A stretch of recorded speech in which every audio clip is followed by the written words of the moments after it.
Howdy, welcome back to more JTReacts, and today we're watching American Paratrooper versus British versus German. I don't know a lot about paratroopers, but what I've heard, they seem like some of the most bad A people out there. I'm pretty sure they like jump from an airplane into the battle, like bro, insane. So today we're gonna check out kind of, I guess, the difference between American, British, and German paratroopers. I love learning about stuff like this, so if you're new to the channel, hit the subscribe button, drop a like for more reactions like this. Other than that, let's get on up into it. American versus British versus German paratrooper.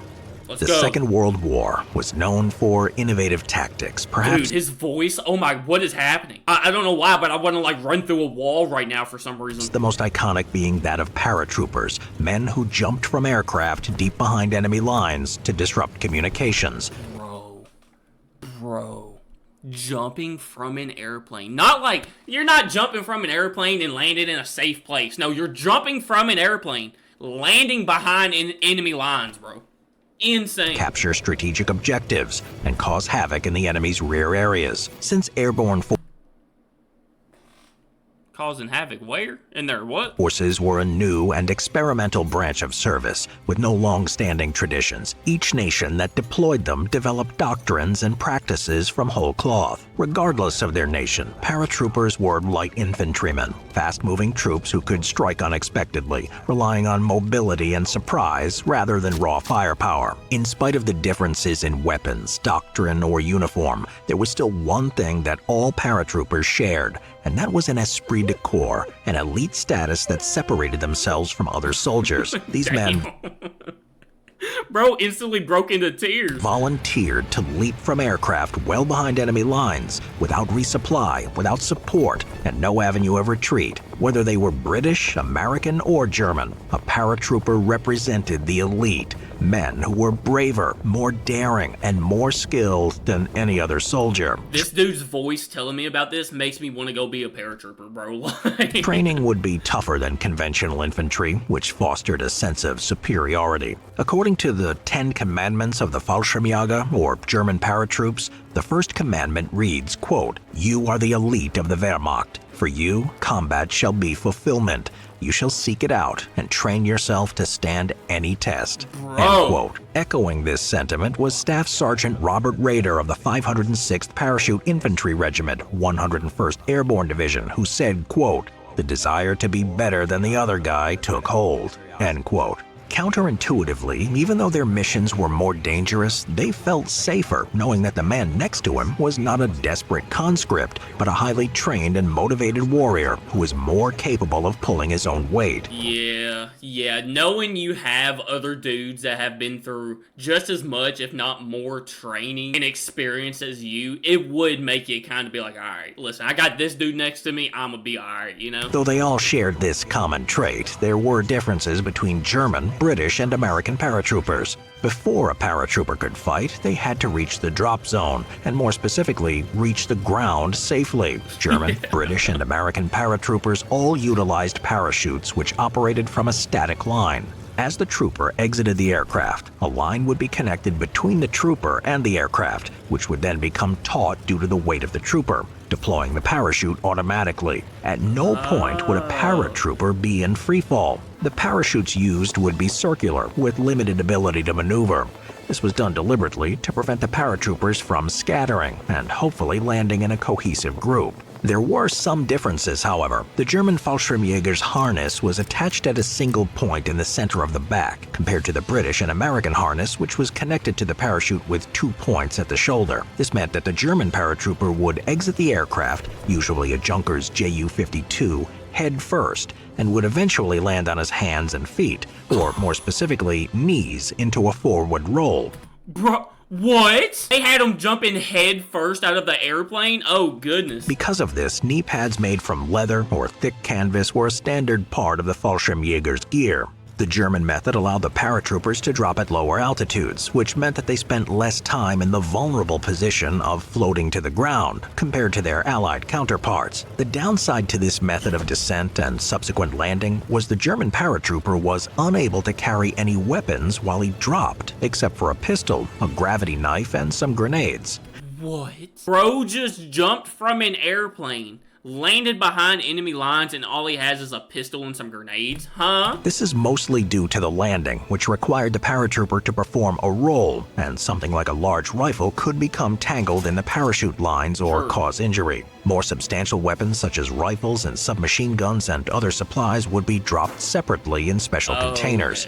Early versions of the harness could take over a minute to detach, time in which the Fallschirmjäger was vulnerable. After a disastrous airborne operation on Crete, this harness system was modified and could be removed in under 10 seconds. Dang. Also, due to the single riser, they had even less ability to steer than their Allied counterparts. In comparison, the Americans and the British would exit their aircraft, usually a Douglas C-47 Skytrain or a converted Whitley bomber, feet first, and would land on the ground in the same way. There were still differences between the American and British gear, however. The British utilized the X-type parachute, which used a double bag system. The first bag would deploy, releasing the rigging, and then another bag containing the canopy, which was attached to the static line. This was a much more reliable and less jarring system than the single-bag T-7 parachute used by the Americans. Furthermore, the X-type harness was fitted with a quick release that the T-7 lacked, allowing the British paratrooper to detach from the parachute much more quickly than their American allies. Unlike their German counterparts, both the American and the British paratroopers were able to descend with rifles and submachine guns on them, allowing them to fight as soon as they touched the ground. The downside to this configuration was that they had to drop from a higher altitude, making them more vulnerable and giving the enemy more time to prepare. True. Yeah, because they're floating down a lot longer. So, like, if they see them, hey, they got a lot more time to actually get to them. Wow. Losing them the element of surprise. Also, in spite of their advantageous landing position and quick-release harness, many paratroopers would drown after landing in lakes, marshes, or flooded areas, unable to detach themselves and entangled in their parachutes. Wow, bro. What? A lot of them would drown. That's crazy. For protection, paratroopers use steel helmets, but due to the nature of their mission, these could differ greatly from the types worn by their conventional infantry counterparts. Both the German and British paratroopers were issued specialized helmets. The standard issue Stahlhelm and Brody helmets, which had distinctive flared edges and prominent rims, were unsuited for airborne operations since they created too much drag. British and German paratroopers were given rimless helmets, which were more aerodynamic and perhaps the most obvious identifying feature of a paratrooper compared to a regular infantryman. The German helmets were so distinctive compared to the standard Stahlhelm that when they were spotted by the Allies, they knew they were fighting an elite group of Fallschirmjägers rather than the regular Wehrmacht. The Americans utilized the M2 helmet or the M1C, which were based off the standard issue M1 helmet. Since it was already a rimless helmet, the most obvious difference was a thicker lining and a Y-shaped 4-point chin strap that prevented the helmet from flying off during a jump. The basic structure of the helmet, however, is very similar and very difficult to differentiate from a standard M1. One piece of equipment that was universal by all paratroopers were special Why are the laces on the side like that, huh? jump boots.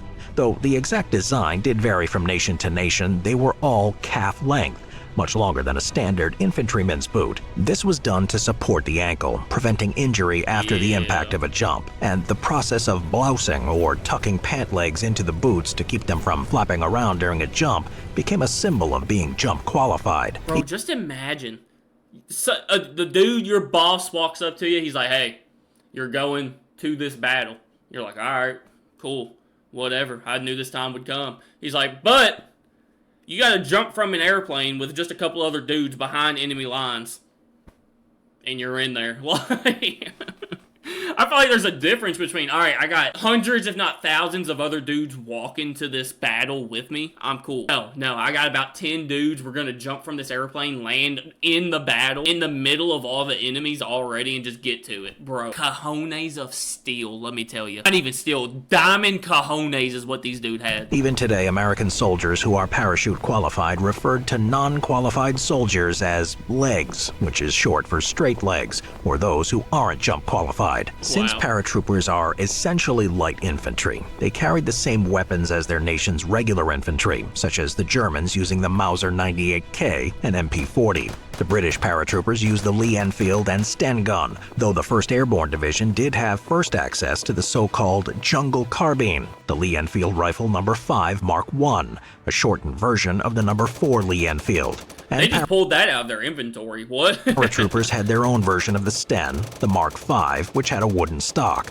an Enfield No. 4 sight, and a bayonet mount. American airborne troops used the M1 Garand and M1 carbine, including the M1A1, an M1 carbine with a folding wire stock made specifically for paratroopers, as well I only know this because of Call of Duty. as Thompson and M3 submachine guns. Paratroopers would also use other weapons such as anti-tank weapons, mortars, and machine guns. Though they did use similar weapons as regular infantry, there was one notable exception to this rule. The German Fallschirmjägers, whose experiences led to the creation of a specialist weapon, the Fallschirmjägergewehr 42, or Paratroopers Rifle 42. The idea behind the FG-42 was to combine the firepower of a machine gun in a weapon that weighed about the same as a rifle. It was chambered in 7.92 by 57 mm and could fire fully automatic with a rate of fire between 750 and 900 rounds per minute. Oh, I know it hurt their shoulder, bro. I know their shoulder was done for. Having that light of a weapon shooting that fast as a machine gun, bro. The kick on that thing has to be insane. Depending on the variant, from a side-mounted 10 or 20 round detachable box magazine. The FG-42 was intended to be a universal firearm, a weapon that gave the firepower of a machine gun in the hands of a rifleman.